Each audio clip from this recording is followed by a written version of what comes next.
Jingleman. About the author.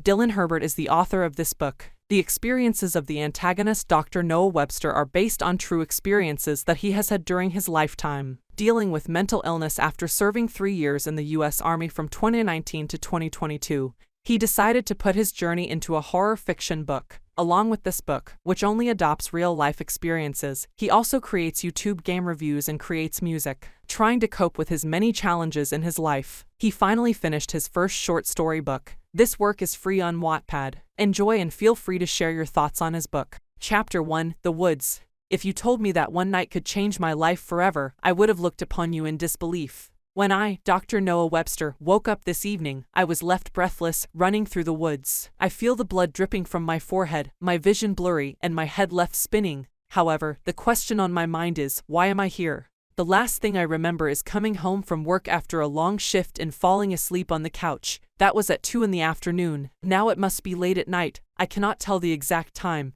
because the watch my mother gave me as a boy is gone and missing. All I know is that I must escape these woods, which once upon a time brought me peace and happiness. However, now they just bring terror and fear upon me. I stop to catch my breath, for just a second to look behind me. The detective that saved me is not behind me. Detective Clarke. I shout but hear nothing, only the silence of the woods. I gaze upon the full moon and try to get my bearings back. Detective Clarke. I shout again, desperately wishing for a response. It all seems hopeless. I feel like my ribs have been torn apart.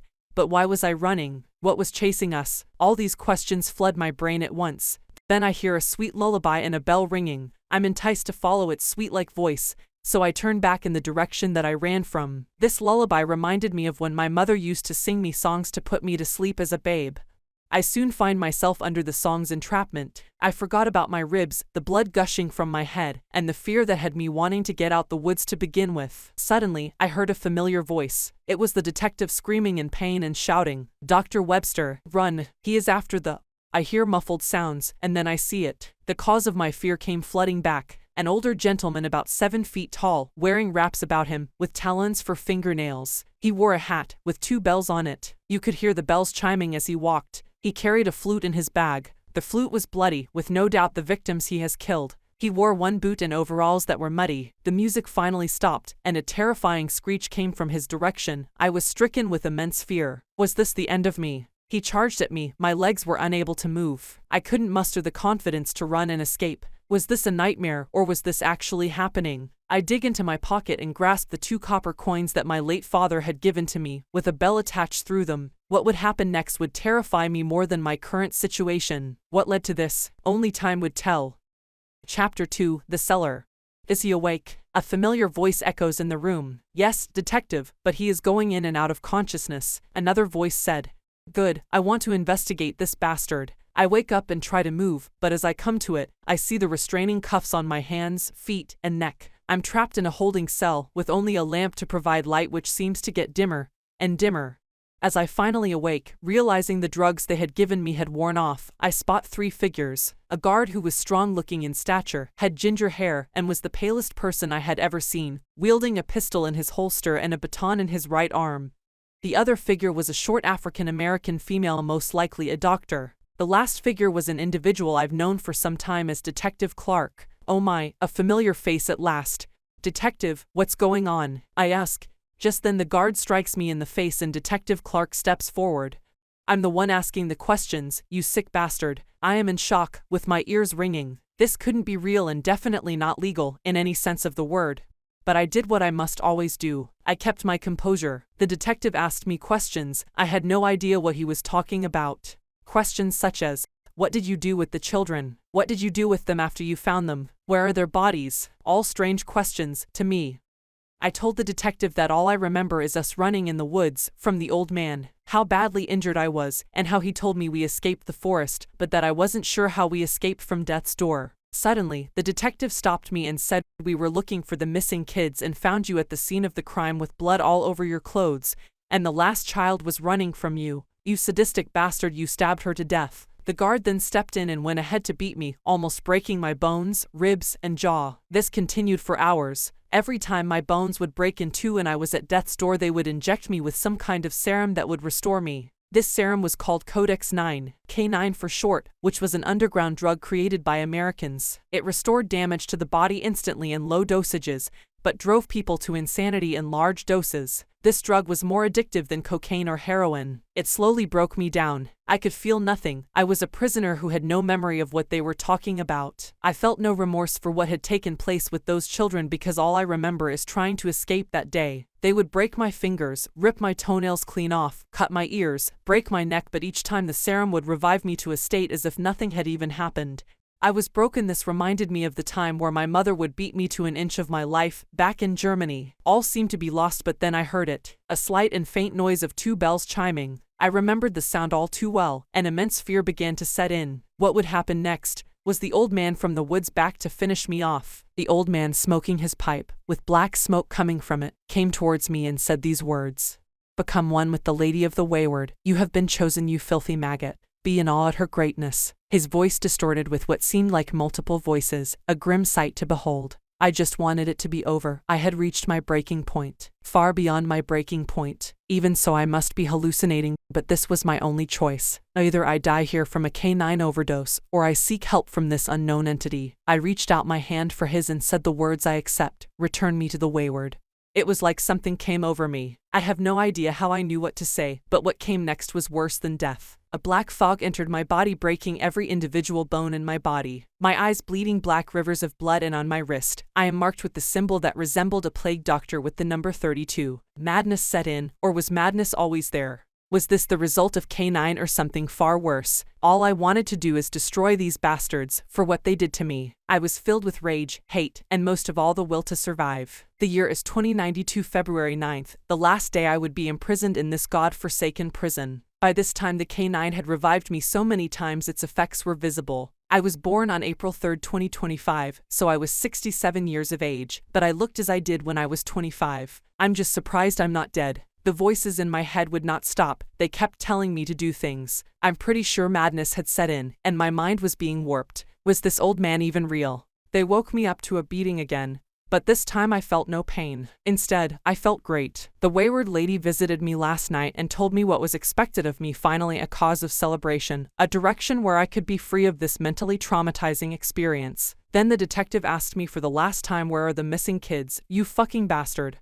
I had given into the Wayward lady's embrace. It was too late. With a smirk on my face, I replied, "The same place you'll be going. Death." Then I snapped the chains that shackled me and went straight for the female. I broke her neck, a quick death, for she had been nothing but kind to me, and with no serum to revive her, she lay dead in a matter of seconds. My next victim was the guard who had tortured me nonstop for days, maybe weeks. I ripped his body from his torso, gouged out his eyes as he lay screaming in pain. I did not grant him the gift of a quick death. I went ahead to break all his bones one by one until he expired. Then finally I gazed upon the detective. Once upon a time I would have considered him a friend, but now he was a threat. I walked towards him.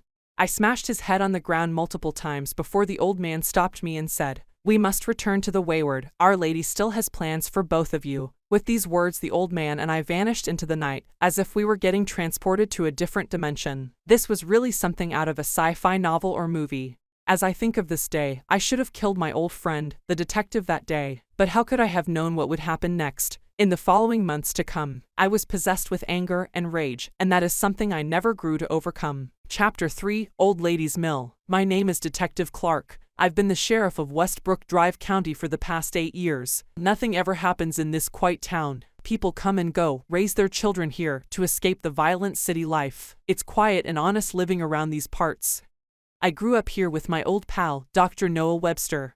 He was amazing growing up. However, he changed after his time back home. You see, he was in the army for 16 years. Although I tried talking to him, he never came around to telling me what happened during his time. I figured it was too traumatic to talk about, even with me.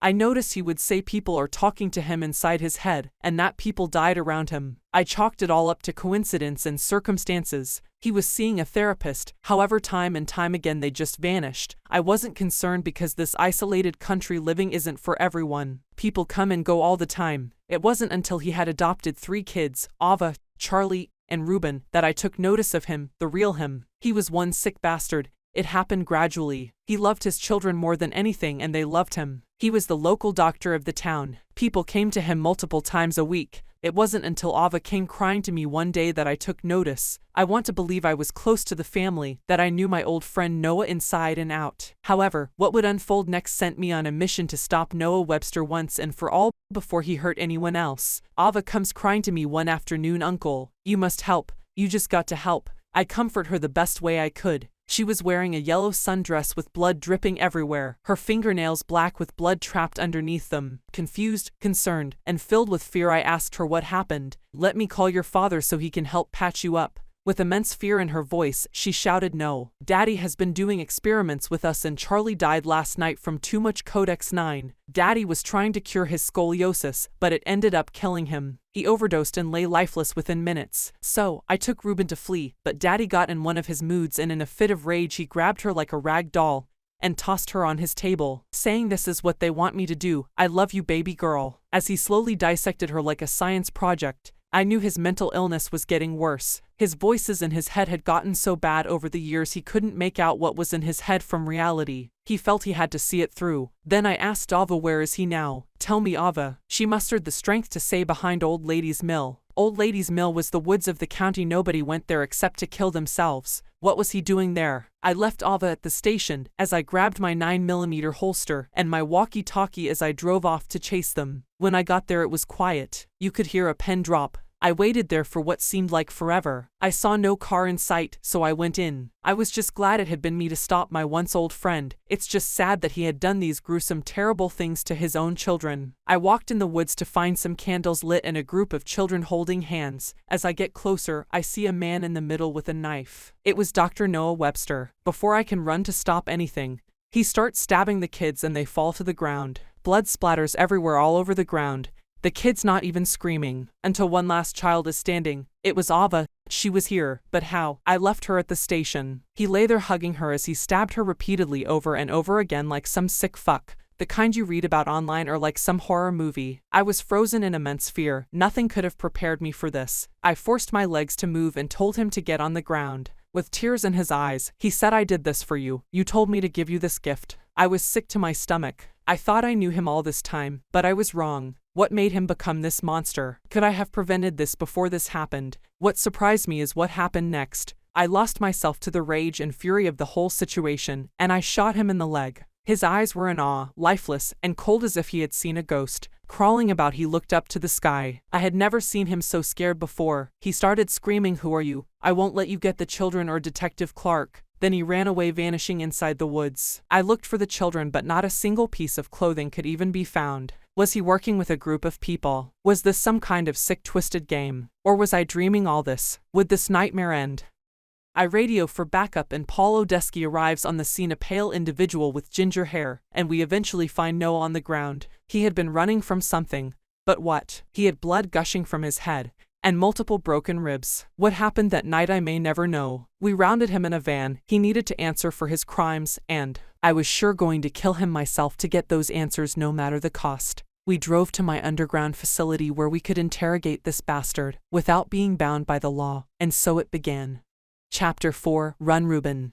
My eyes burning from the blood dripping from my bloody head wound. Flies and other manners of insect about in the air as I feel like a corpse. I try to get up, but I cannot feel my legs, and I'm pretty sure my arms are broken, for I can see the bones in my arm protruding out. Was this how it all ends? Is this how I die? So many questions came flooding into my mind. I just want this terrible nightmare to be over, for there is no way this actually happened. That my old friend, Noah, just killed his own children. Before this he wouldn't have hurt a soul. This is the same friend of mine's that instead of killing a bug he would release it back outside. What some would say was a real saint. What made him do a complete 360 and become what the nation would refer to as America's worst serial killer? I don't know, but I'm going in and out of consciousness. My head is throbbing, and with my associates dead, my friend gone with that old man, what would happen next? As I grew weak, I remember the days leading up to this, how Noah was slowly acting differently, but I refused to see the signs because he was what I thought to be my closest friend. It was January 3, 2092, when Noah went with his children to his grandparents' house in Germany for a vacation. He came back 3 days later with a book. Now this book was old, made of tree bark, had what seemed to be human eyes, fingers, and hair engraved in it. Of course, I thought it to be fake. I thought at first it was just the kids making something creative for a school project and Noah was supporting them. He would have done anything for those kids. However, I had my suspicions when I came over after work to drink a couple beers with Noah and watch some good old baseball. In the middle of our conversation, I picked up the weird-looking book, but Noah got upset and almost hit me with the beer bottle he had in his hand. But I put it down right away and apologized. Every year around this time he would get emotional, and being violent was no new thing because it was the anniversary of his wife's death. He didn't talk about her much except that he loved her very much. After the violent outburst he apologized and said a lady in the woods would come to talk to him and bring him strange forest berries which she made into a juice. I thought he was just being dramatic, and I sure as hell wasn't a therapist. So, I laughed it off and told him to get some rest.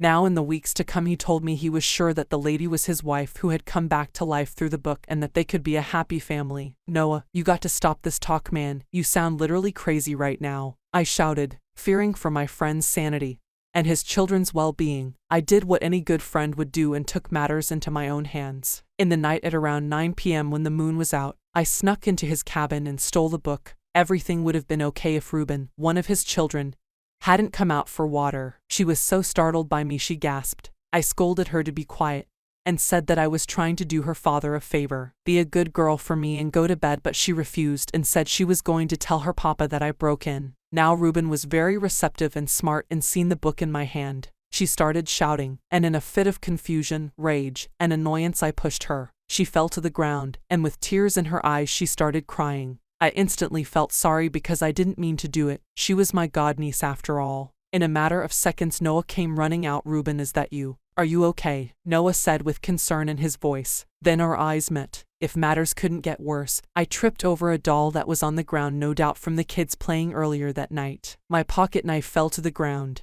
I was caught, and the scene made it look worse than what actually happened. Noah quickly turned on the lights. Reuben had cut her leg falling to the ground, my pocket knife on the ground, and Noah went into a fit of rage. How dare you break into my house, try to steal from me and attack my daughter? Noah said with tears in his eyes. I knew it was a matter of time before we had to fight each other. I tried reassuring my old friend that it wasn't what it looked like. However, it was too late. He threw punches at me, and I returned them. We scrapped and fought till we both couldn't move, from exhaustion. But this is probably where it most likely all began. During our fight I dropped the grim-looking book, and after the fight he picked it up, the book with his bloody hands, and stopped talking. After a brief pause of what seemed like for hours, he told me to leave, that he would forget this ever happened. He said that the lady in the woods said everything was going to be okay. It really seemed like he was conversing with nobody as he was facing the wall. Horrified, concerned, and scared, I left his cabin knowing I had failed to help my friend. We wouldn't talk again until Ava came running to find me. Chapter 5, The Wayward Lady. It was beautiful, but grim, with trees about and apples you could pluck from them. You could see birds flying about in the air. I felt like this was paradise, but then I saw her, a beautiful woman in a blue dress, with glowing black hair, her skin pale and had a body that would drive any man to his knees, her voice so soothing, like a mother singing her baby to sleep, to calm them down during a storm. As I walk to her, the tall grotesque man starts to kneel and forces my head into the ground. The pain from my head being slammed into the ground was like no other, and he says, "Lady Wayward, I have the package you requested of me." She then replied, "Rise, my dear child, you must be a doctor with no equal." I was filled with intense love for her, but at the same time filled with fear. She told me she had been watching me for years, that she could take away my grief. She said to become one with her, and I could see my children and my late wife again. I could be reunited with them. That's all I ever wanted. I never wanted to hurt anyone. However, I was losing time, and people would die around me. Why did Detective Clarke hunt me down like an animal? Why was I tortured in the cellar? She reassured me everything would be okay. She gave me an embrace and a kiss I would remember till my life was at an end. She told me a story about how Detective Clarke worked for the same terrorist group that killed my wife. They developed a mind-altering drug called Codex 9, which was originally used to treat disease and be used for recovery. So, they had been pulling the strings this whole time. My stomach began to turn, and my mind filled with rage. She told me how he injected me with the serum to make it seem like I was on the verge of madness, for madness was one of the side effects in large doses. Everything she said was in fact true. I felt it in my heart. Once again, she reassured me that this was part of Clarke's plan. Your once beloved best friend comes from a long line of Nazis. He was sent here to befriend you, cause havoc, and pin their grim acts of violence on you. Because you come from a line of Germans, people would believe anything given enough false proof over the course of the years. She told me. I was filled with so much rage, hate, and sadness at the same time. My mind started to race. How could I even trust anyone? How could Clarke start his plan since we were teenagers? Why do all the people I love turn against me, die,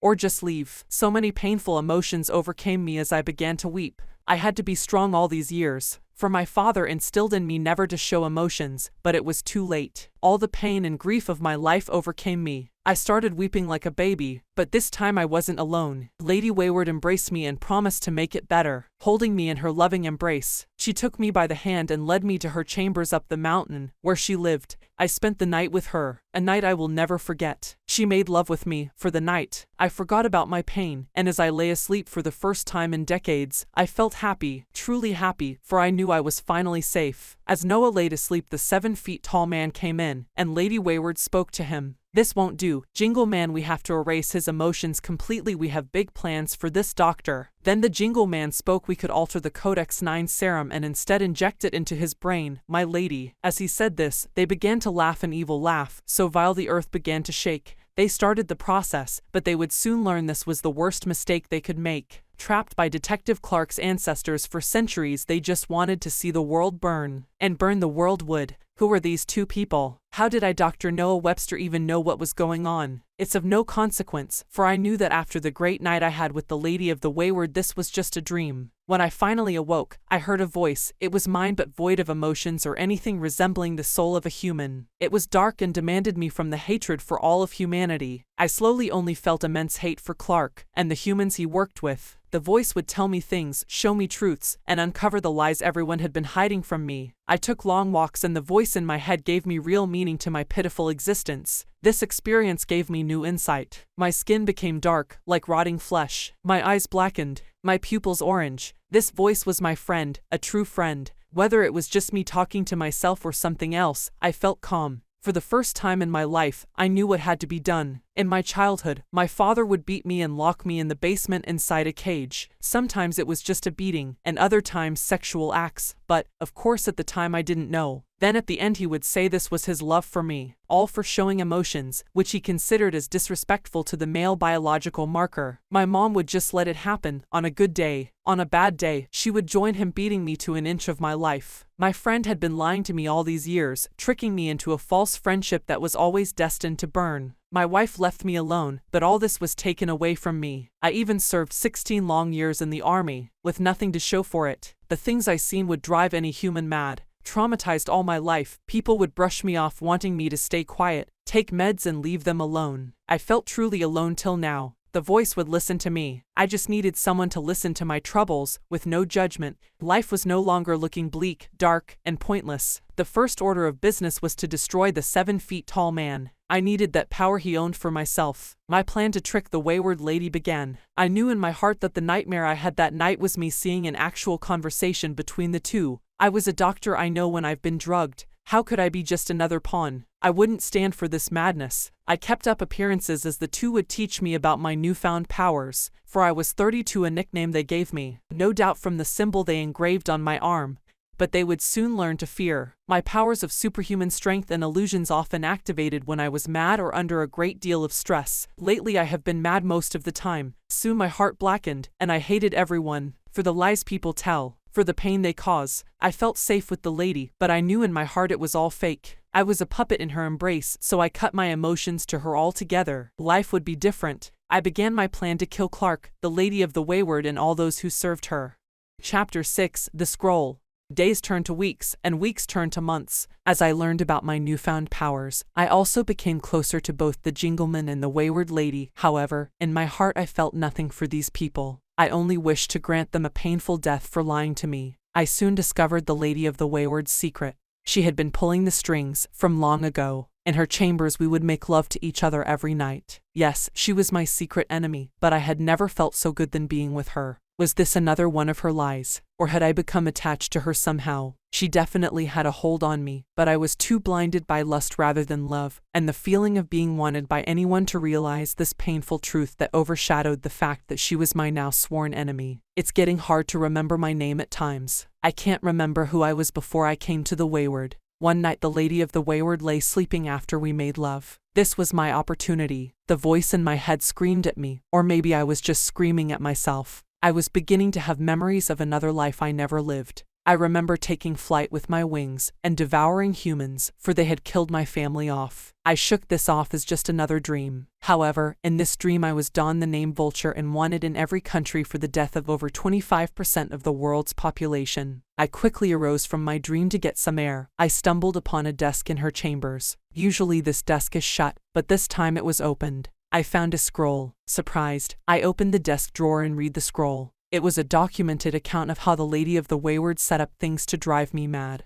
She hired a terrorist group known as Dandelions to kill my wife and make it seem like an accident. The leader of this group was Pete Odesky, a name all too familiar. As I searched deeper, Pete was the brother of Paul Odesky, a partner of Detective Clarke. I read how after I came back from the army, she would hire this terrorist group to evaluate me. They disguised themselves as therapists, and they would disappear, secretly putting my DNA on the scene to pin murders on me if things got out of hand, or if they needed a scapegoat. What was the most shocking was it documented the book my family had. I always thought it was just a family heirloom, but man was I wrong. The scroll described the book as mind-altering, creating a dark persona and split personality. Now just before I went into the army, my father Sergio Webster insisted I read the book in its entirety. He made me do weird things, including cutting my hands with a knife and spilling my blood on the book. The scroll said that whoever makes a blood pact with the book would free the lady of the Wayward. It was slow and I started seeing her during my time in the army. I chalked it up to stress and PTSD. I had seen so many deaths, suicides, and unspeakable taboos. She had been in my life for years, pulling the strings. This drove me to rage and hate. How could I be a pawn? I had done nothing wrong. I just wanted to help people. As I kept reading, I saw many accounts of what was documented on me. I am shocked and disgusted. The scroll says she became fond of me slowly and began actually loving and caring about me. This was odd to me, but it also said how there were many accounts of me killing over 10,000 people in cold blood. But why don't I remember any of this? How could I, Dr. Noah Webster, even be capable of this? All this time I thought people were disappearing around me, but was it true? I had just been killing them. Even though this was disgusting, I felt nothing. Maybe this was the only time I was really alive. That dark voice in my head slowly became my actual voice, and anything good I might have been before has since been destroyed. If she cares for me now, maybe I could use it as an advantage. Maybe I could carry out my plan. Me being a doctor, first I knew what had to be done. I put away the scroll after reading the part which told me how to stop this madness from spreading, and since the rest of the scroll ended there, I thought it was over. I put the scroll away. I drew blood from the sleeping lady, found a bird, mixed its blood with hers and ingested the blood to destroy this madness that was setting in. This was the last time any good remaining qualities of Noah would ever be seen. That voice in my head that told me something was wrong ceased. I felt no remorse and wanted the world to burn. Now void of love and anything redeeming, I was intent on exacting my revenge. What came next was excruciating pain. My bones twisted and broke. I grew in stature. I was now 8 feet tall. My nails blackened, became sharp like talons on a bird. I grew wings from my back. My wings were rotten and filled with black smoke. Now I had a hunger for blood. Now at last that annoying pesky Noah's voice ceased to bother me. I became the one the world would fear. I seized my opportunity. She still lay sleeping. I found the Jingleman and exacted my plan by killing him. I ripped his spine clean out his body and beat him with his own spine till he laid lifeless. Then I fed on his rotting corpse. My new powers of illusion would come in handy. Every night I would train with both the original Jingleman and the Wayward lady to grow my powers. My powers were getting stronger by the day. They both knew I had incredible strength, but I kept the fact that I could create illusions in the mind of anyone I touched. It was hard to find an excuse to touch the old man, but I had calculated my plan by giving him a drink as a gift. I made it seem like I accidentally touched his arm. This was weeks ago. Finally, I had been free of this filthy maggot. I would visit the Wayward lady every day, creating illusions that the old man I had killed and I were two separate people. I thought my plan was perfect. Now all I needed to do was find an escape out of the Wayward. My first order of business was to track down Pete Odesky and kill anyone connected to them. However, over the weeks the lady of the Wayward became colder, asking me why the Jingleman had been acting differently. My child, I know things are different. Tell me what is bothering you. You're acting like a completely different person, she would often say. So many questions, like the typical woman always nagging and nagging. Why wouldn't she shut up about this guy? Did she love him? She was supposed to love me and only me. Filled with jealousy and rage, I went into a cave where I could gather my thoughts. Then I saw it, a red door with what seemed like 12 human hearts on it and an eye in the middle. I approached the door and it spoke to me. Chapter 7: The 12. As I lay there lifeless, breathing my final breaths, I was filled with regrets. I had failed my family, my friends, and worst of all, myself. The canine I took was only meant to be used on a living person. It took roughly 8 minutes to activate. Now I was gone. I knew my life was over. The date of my death was March 1st, 2092. I, Detective Robbie Wayne Clarke, had lived a life of regrets. When I graduated high school, me and my best friend Noah went our separate ways. I chose to go to the police academy to become a police officer. However, my end goal was to be a detective. I wanted to put criminals away, to enact my view of justice. The only thing Noah wanted to do was to help people. Noah wanted to cure illness, help the injured, and treat people who were hurt. However, something was off after he finished college. The Noah I knew would never hurt a soul, so why would he sign up and join the army as infantry? Nonetheless, it really blew my mind. I would see him every 2 or so years. During those years, we would catch up. However, now that I think back to the past, it was just me complaining about my life. He served 16 long years before setting up his own clinic in Westbrook County. He was 34 when he left the army. This was the year his wife died, and by this time my marriage and kids had collapsed.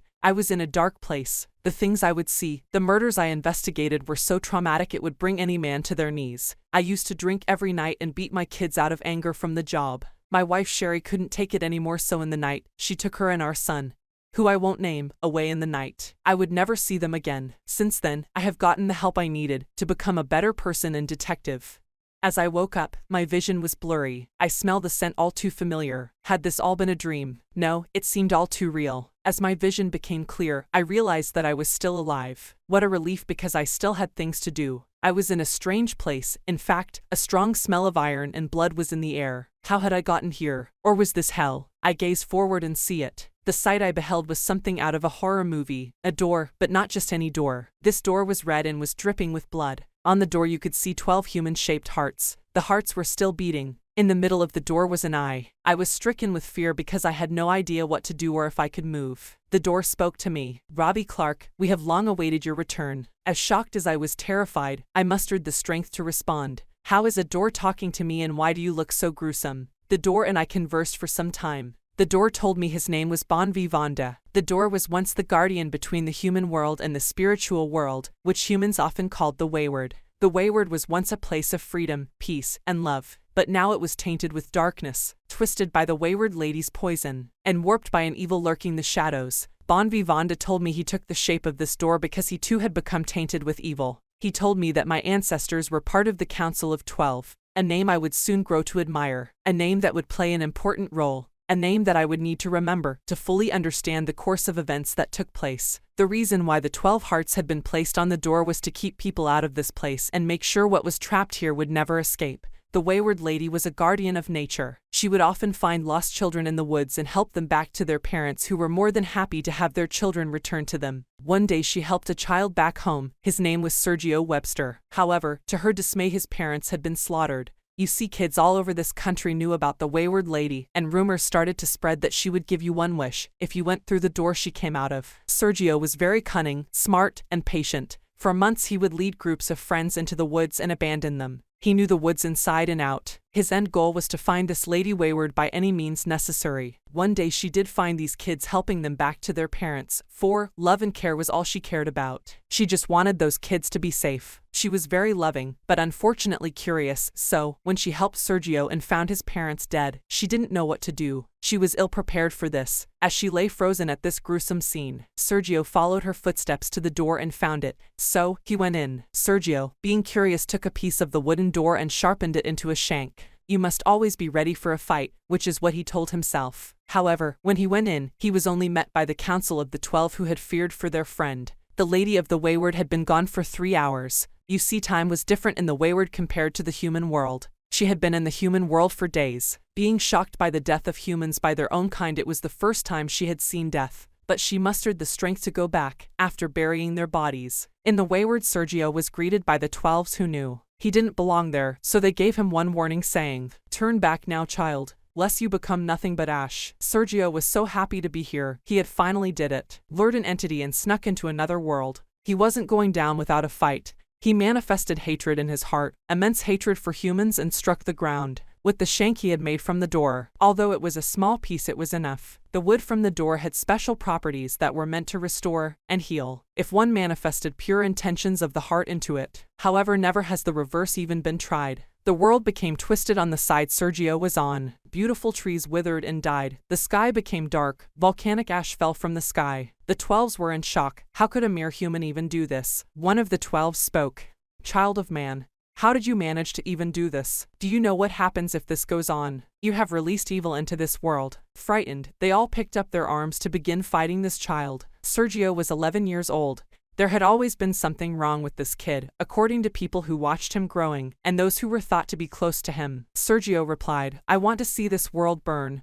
For only one champion can be left standing. I give to you my parting gift, the death of your world. He had an evil laugh. The world began to shake and the ground trembled. The 12 all seemed to be lost. Is this where it would end? Suddenly, the lady of the Wayward came through the door, realizing that the kid she tried to save had tricked her. She was filled with something new she had never felt before. She felt anger and true rage. She made a book of flowers, the most beautiful book anyone in this world had ever glimpsed. This book was made to bind, to heal, and save this child from the darkness he had come to love. Human child, you are dark, twisted, and must be stopped. But you have so much potential to do good, so this is your curse I place upon you. You no longer will have any memory of ever setting foot here. When you bear a child, I will take it for penance. All actions have consequences. This is your fate. Your knowledge, intellect, and skill of deceit will be taken away from you, she said to Sergio with tears in her eyes. She knew this would leave his heart heavy, empty, and he would wander the earth seeking something to fill the emptiness, but he would fail every single time. She was saddened. She wanted to show love to him, but he was too far gone now. With a smile on his face, he said, I curse you, and this land, to feel the rage of my heart, to feel the darkness and rot, to hate humanity. I will have no knowledge that this ever happened, but I will curse you, and you will hunt my firstborn till the day he dies, and when he is finally at death's door, you will bring him here to me. You will fight him, kill him, and remember that I gave you this gift. The gift to not kill you now where you stand, you wretched wench. In the words of Sergio, both humans and entities were all the same, expendable. As he said this, the darkness that had been seeping through the ground went into both her and the book. She knew what she had to do. The darkness was slowly taking hold of her. Her mind was being warped, twisted, and filled with madness. The 12 knew it to be her end. So, with all their combined strength, they threw the boy, Sergio, out of the door where he came from. Afterwards, they ripped their hearts out, placed it on the door to seal it from anyone coming in or going out. As they lay there dying, they performed one last act. They protected their hearts with the magic of the land. Anyone who tried to break the 12 hearts would be driven to madness and would start dying, with their lifespan cut in two, and soon would wither away. The lady of the Wayward also threw the book out before she was fully destroyed by the darkness she had been cursed with. The book had to be in the world Sergio came from, to work. The lady of the Wayward became cold, emotionless, and like a thief she would set out to take what had been stolen from her. Humanity would suffer, starting with Sergio. I had so many questions on my mind. Why was Sergio like this? I may never know. Some humans are just born like this. Maybe the world needed to balance good with evil. After this story, the door told me I must find a way to stop the corruption of this place. It had been slowly affecting the human world. It had reached a man called Pito Dusky. I was terrified and shocked. That was my late partner's brother. Just then I heard someone coming. I hid behind a pile of rocks as he approached, from the entrance of the cave. It was a man that was 8 feet in height. He had long talon-like fingernails and his skin was of rotting flesh. When he spoke, I could recognize that voice from anywhere. It was Dr. Webster. His voice was raspy, void of emotion, and had a darkness about him. What happened to my friend? What would happen next? I had to take him down before he hurt anyone else. This may have started with Sergio Webster, but this would end here and now. What could I do against something like this? Then just as I was about to try to take him down, a little boy was there. Where did Noah vanish to? He was just there. The boy looked scared and frightened. What was he doing here? I tried to get up, and what would happen next would send shivers down my spine. Chapter 8, Dandelions. It's the spring of 2092. I remember when things were simple. Americans could go to work without the threat of being shot, but that's the least of our problems now. America has a K9 epidemic on its hands. Codex 9 originally was an underground drug created by a pharmaceutical company called Dandelion. Of course, that is just a front. We have been pumping K9 for decades. Originally a cure for cancer, mental illnesses, and even COVID-19. I was one of the technicians on the Codex 9 project. You're probably wondering who I am. Don't worry, you will know soon enough. I am the man that children would fear, a boogeyman of sorts. I am the man that you would tell your kids if they were bad. I was a man who lurks like a beast in the night. I left a trail of dead bodies in my wake. I was a beast with no morals to speak of. Violence, rage, and death was my only goal. I worked on the K9 project alongside Dr. Noah Webster. He was a real saint. He really thought the drug would save lives. Even though it did, there was thousands of human trials that resulted in death, often gruesome deaths. The human test subjects would die horribly and always in agony, from bleeding out their eyes, to exploding hearts, to even madness, to the point of jumping off bridges and buildings. Nobody was safe during the early days of K9. It was a death toll America had never seen before in its entire history. I'm talking about 12% of the American population just wiped off the face of the planet without a trace. The sad part is that it never made the news. Whether it was children, women, or senior citizens, nobody was safe. It wasn't until Dr. Noah Webster separated proteins in young children who seemed to have resistance to illnesses, and after being exposed to K9 from infants to 3 years of age, that we saw real progress. After the K9 and the kids' proteins were mixed, it created something earth-shattering. The substance was so acidic, in its base form, that it could melt even the toughest metals our planet had to offer. However, when mixed with vinegar, peroxide, and other chemicals of unknown origin, it created something stable and drinkable. This K9 had the same look and feel as mercury, but when exposed to ultraviolet lights it was blue in color. We found out that it only took 8 minutes to be active in the human body. After this breakthrough, we started curing all sorts of illnesses and diseases. Initially, people were skeptical because of the unexplained disappearances, but eventually we swept the deaths under the rug, and only the success stories were made public.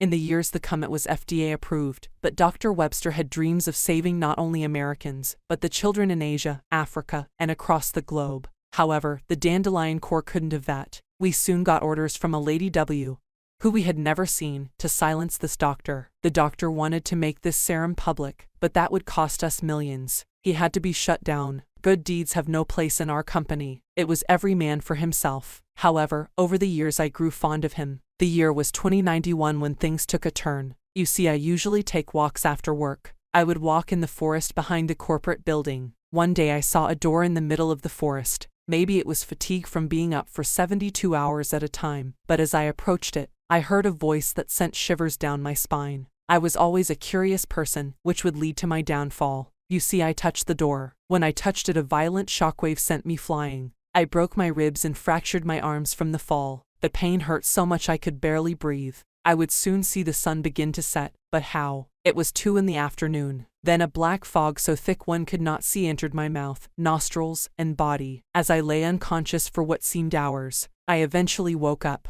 I felt different and the door was gone. Was this a dream? No, that was impossible. I was sure it had happened. However, the pain that coursed my body previously was nowhere to be felt. There were dead bodies all around me. Where did they come from? How did they end up dead? I threw up, from being nauseous. This was the first time I had seen and smelled a dead, rotting corpse. I ran away and put that nightmare in the back of my mind. However, as the weeks passed, I realized I was losing time, so I confided in Noah. This was the start of my decline. He said that it was just sleep deprivation. So, I took a week off to recover. I don't remember what happened, but when I woke up, me and Noah were on the ground bleeding. We had been fighting. But why? A broken mirror was on the ground, so I took a quick glance. What I saw sent me into madness. It was a large beast with 2 horns, which had blood around its mouth from the victims it had eaten. Then I heard a voice return to the Wayward non-stop. Time and time again, somewhat like a broken CD, it constantly played in my head. Like an infinite loop, it would not stop. Was this me? Who was this? I was overcome with immense fear. Why was there carnage every time I blacked out? I was losing time, and soon the line of good and evil would be blurred completely. The truth is, the corporation was doing shady stuff. It was killing people. This Lady W gave us weird orders. Those who disobeyed were never found again and quickly replaced. I soon pieced 2 and 2 together. Lady W must stand for Wayward. I had to find out what this was all about. However, as I tried to escape from killing Noah, I started feeling rage, anger, and madness setting in. This was the last time I would be human. I was becoming something of a monster, and I had no control over anything. I woke up, not knowing if Dr. Webster was dead or alive, for after everything that took place my vision became red, and I passed out. The voice in my head tormented me day in and day out. Soon I would no longer fall asleep, for fear of what I might do.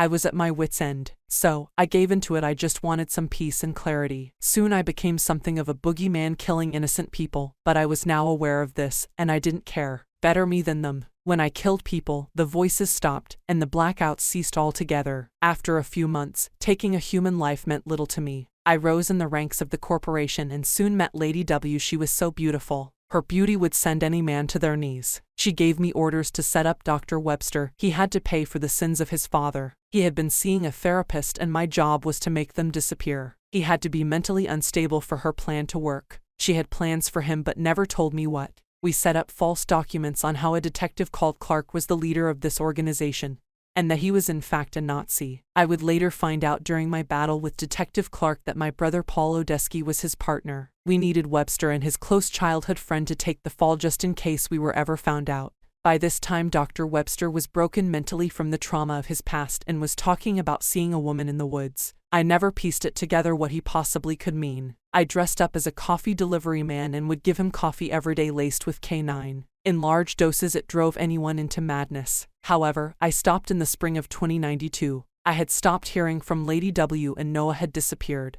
Whatever happened to him I may never know. Anyways, my name is Pete Odesky. It pains me to say that I read about my brother passing away in the newspaper. He apparently got attacked by a bear in the woods while hunting. Death is the beginning of life, so I really don't feel anything, for in my heart, I know Lady W will resuscitate my brother when she completes her mission like she promised me. To anyone reading this, Dr. Noah was the first step. The extinction of the human race is sure to be the next step. Humans have tainted my dear lady's heart and I won't stand for this. So, if I must become the boogeyman, so be it. Death awaits. Chapter 9.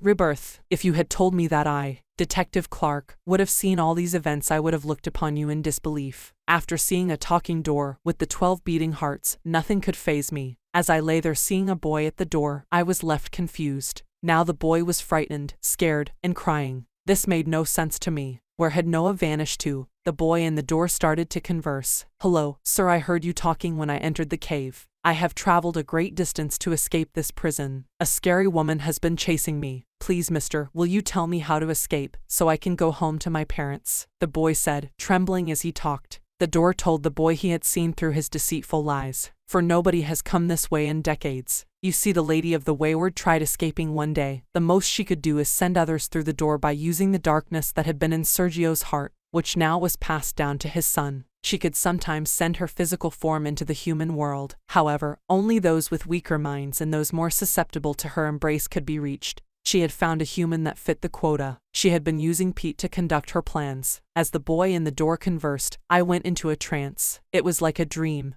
or something more. I was in the Wayward. But it was not dark and gloomy. Beautiful red, blue, and purple birds were chirping about. Deer and all manners of other animals were lying in the valley's pastures. I saw 13 individuals that were caring for the earth. Then a tall individual with long black hair and a beard that reached down to his chest came forward and spoke to me. Hello, child of man, you must be confused and terrified. If you are seeing us now, then we have failed in our duties to save our greatest friend. My name is Jargu Vamir Da, and you are my descendant. You come from a line of guardians. He told me of the great power that lay hidden in my heart, and when the world needed that power, I would awaken. He told me I had the powers of manipulating gravity around me, and I could run at speeds unfathomable. He told me the story of Sergio Webster and how this war has been going on for decades. The Wayward was supposed to be a place of healing, and even though they drove out humans who came before Sergio, it was only to protect them. Humans tend to taint and destroy nature. They often take what is not theirs to begin with. He told me that when the 12 sealed the two worlds with a door, it was to both trap Sergio outside and keep Lady of the Wayward trapped inside, for she had been corrupted with the darkness in Sergio's heart.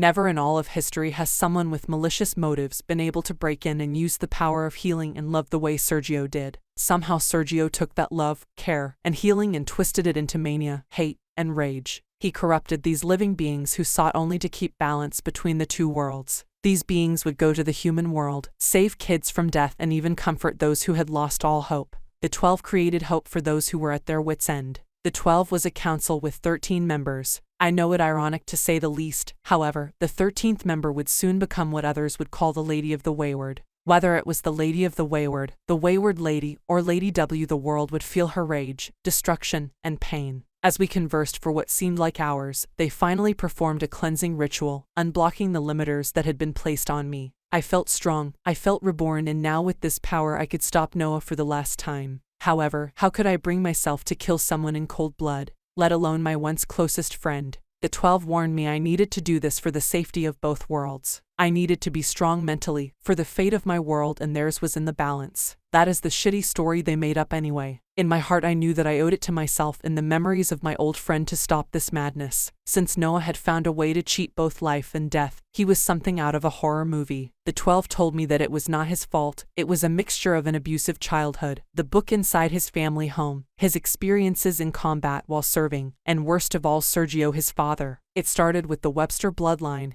and needed to end. They were aware of the voices in his head, but strongly warned me that it was not just madness. Whoever voice he heard, he would become that person. This was more than just a personality disorder, and no amount of modern medicine could save him now. He would have memories of that person he became. His voice would be theirs, and his mannerisms would be a mirror image of what they once were. I told them how I saw him in a cave, how he vanished out of nowhere and a little boy took his place. Jargu Vamirda shouted with fear in his voice. Did the child have blonde hair? Did the child have a red scarf around his neck and an eye patch? To my shock I replied yes. How could they have known? Who is this boy? Jargu Vamirda told me that was Sergio Webster. However, how could that be? There were no physical pictures of him as a child. How could life turn out like this? Powers, slaughter, and a fight to save the world. I may never know. After an abbreviated time had passed, the 12 taught me how to use my powers. It took everything out of me. The only thing that could stop him forever was the bark from the book. This was going to be a prolonged battle, and no doubt there would be casualties. I was in this place for about 3 months. When they sent me back to where I was before, no time had passed at all. The door and the boy had been arguing, then his bones twisted and snapped as he grew in height to 8 feet tall. It was pure disgust. I was terrified at what my friend had become. However, I came prepared. Before I left, Jargu Vamirda gave me a satchel with a crossbow in it. I crafted arrows to use against my friend. You have been trying for decades to stop the madness, but it was all for nothing, you maggot. I will escape this prison and destroy this world, Noah said with a sadistic laugh. However, I would not let him do this. I had to stop him. At full speed, I ran and tackled Noah to the ground. I surprised both myself and my old friend, for he had not seen me move. More annoyed than scared, he got up and glared at me. I see you have been gifted by the very gods that seek to destroy the world, Noah said. Noah asked a lot of things that made me think. What do you know about being good or evil? Since birth, the people of the Wayward have been trying to kill me. All for what? I did nothing. I used to be like you, wanting to help those. However, my father used to beat me almost to death every single night. I would cry trying to seek comfort in my mother, and she would gift me with another beating. My childhood was traumatizing, so I went to school to help people who were mentally and physically broken. I spent years helping people, years protecting our nation, in the military. All this was for nothing because mentally something was wrong with me, or so I thought. I was seeing things nobody else could. I thought I was going insane. I lost my wife after serving in the army for 16 long years. I thought you were my friend. But instead of listening to me, you were like everyone, wanting me to shut up and take medication. My old friend told me. Noah told me about the scroll he found in the Wayward ladies' chambers. He told me about the group dandelions and how they had all been pawns. Noah couldn't do it anymore. He was tainted with darkness, no doubt after giving into the darkness of the Wayward. He talked about destroying the entire human race, starting with a guy called Pedo Dusky. Noah was too far gone. He was no longer a human and words would mean little. We talked for a while, but then the door swung wide open. Who could have come through the door? It was a 2-horned beast, something out of a horror movie. He had a fresh corpse in his mouth, and the stench which came from his body flooded my nose. The smell almost made me vomit. To my dismay, I noticed it was a baby who couldn't be more than 3 years old. What was this disturbing creature of hell? And why was it here? The beast came from me instantly. His raw power was something unreal. He ripped a hole in my chest, but it quickly healed. What were the limits of my power? Was this thanks to my ancestors' blood, or was this the cause of being killed with K9 in my system? We fought, exchanging blows, and even though I was faster, I couldn't even manage to do anything to this beast. I knew this was a futile battle. I was too fast to get hit, and the beast was too strong to be damaged by anything I threw at it.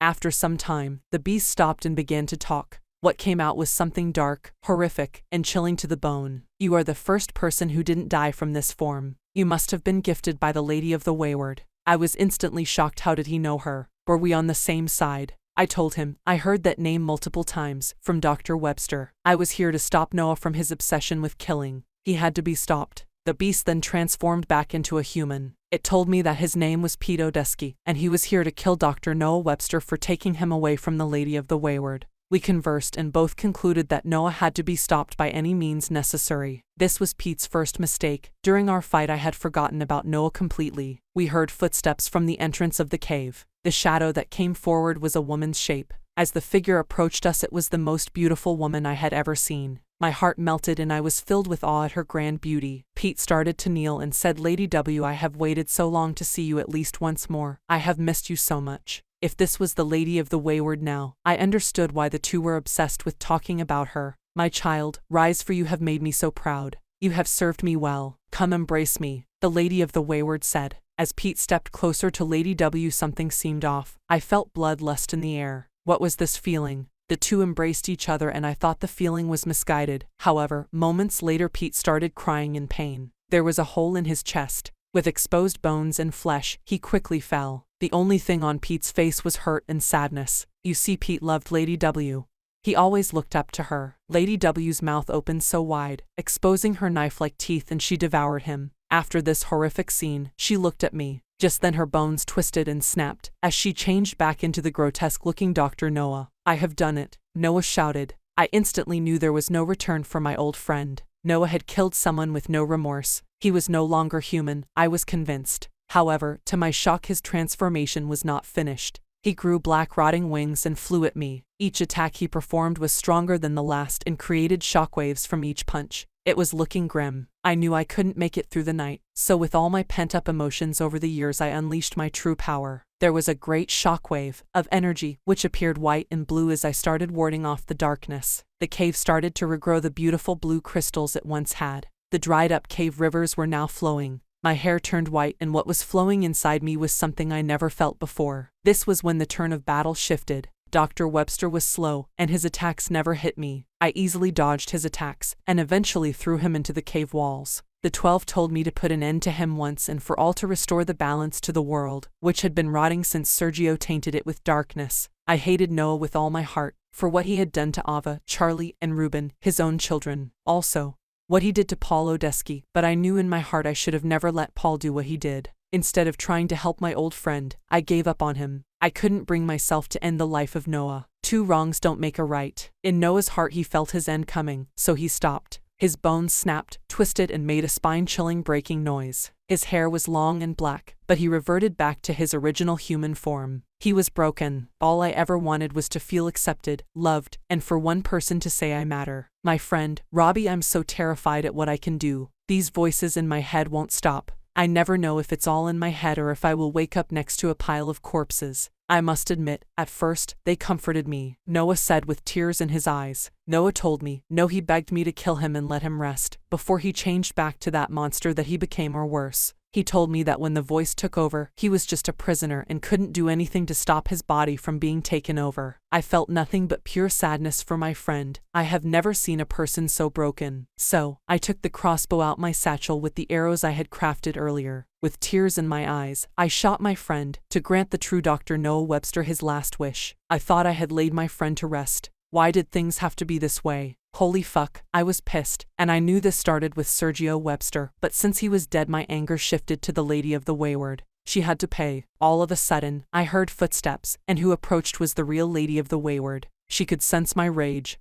hate, anger, and sadness. When she talked to me, I heard nothing. My heart was black, my eyes red. But before I did something I would regret, something was in front of me. This figure hugged me and reassured me it would be okay. It picked up my satchel, grabbed an arrow I had crafted, and stabbed Lady Wayward over and over till she lay there almost lifeless. However, he lay on the ground afterwards, seeming almost lifeless. As I came back to my senses, I realized it was Noah. My friend had performed one last act to save me from the darkness before the dark corruption set in. The Lady of the Wayward finally spoke, saying, "Child, thank you for freeing me from the darkness. I have been imprisoned for decades. Protect this land, show love, grace, and warmth to all who you meet. The darkness will taint even the purest soul. Even now in death I am struggling between the darkness and the light." The woman melted into the earth, and nature started growing all around. I breathed a breath of relief. It was finally over, and I could finally rest. There were so many casualties, but it was finally over at long last. This was a mistake, one that would haunt me for years to come. The ground began to shake. The darkness that had been in the woman came out the ground and traveled to Noah's body. The darkness was a black fog.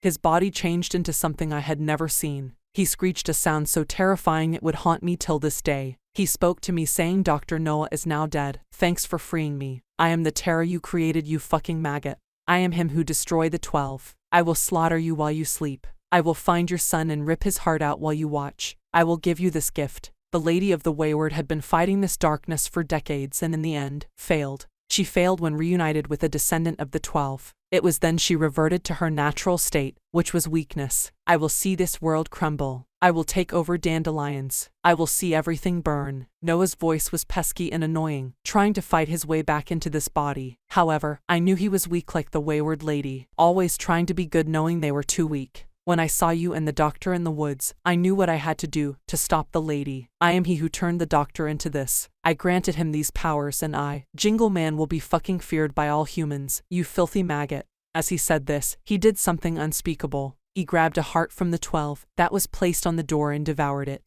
then opened the door and vanished. I was left speechless. I had failed in my duty to save the world from Noah. No, this wasn't Noah, it was a new threat. It seemed like this darkness ran deep. It just transferred and it couldn't be stopped. After some time, the door spoke to me. It told me how to contact the remaining 12, so I did. They spoke to me and thanked me for trying my best, for at least they could lay their old dear friend the Lady of the Wayward to rest. In the words of the 12, to stop the darkness I would have to make a cage and isolate that individual till they died. I would have to submerge them in a liquid version of obsidian. This was going to be hard.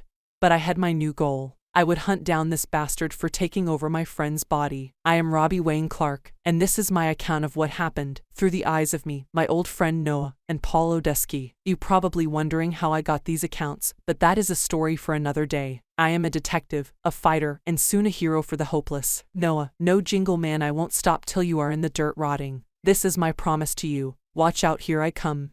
Chapter 10. Knock knock.